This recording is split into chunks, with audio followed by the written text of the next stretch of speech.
তুলে ধরতে সেটা সংশোধন করে সংস্কার করে জনগণের উপযোগী সংবিধান আইন প্রদান করার জন্য আমি আহ্বান জানাচ্ছি এবং এই যে সংস্কার কমিশনের পূর্ব করেছে না এটা যেন আত্মভয় মৃত্যু না হয় জনগণের কল্যাণে জনগণের সাথে বাস্তব হয় সেই দিকে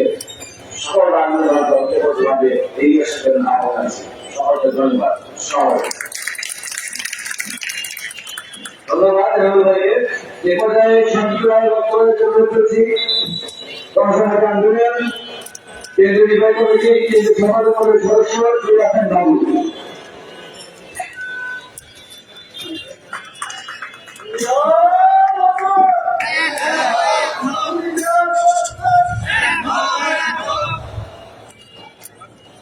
মঞ্চের ভূমিষ্ঠ গণসংহতি আন্দোলনের প্রধান সমন্বয়কারী এবং বাংলাদেশের গণতান্ত্রিক রূপান্তরের অন্যতম সংগঠক সভাপতি এবং জ্যেষ্ঠ নাগরিকবৃন্দ এবং যারা উপস্থিত আছেন আজকের সভায় এবং যারা শুনছেন সবাইকে গণসংহতি আন্দোলনের পক্ষ থেকে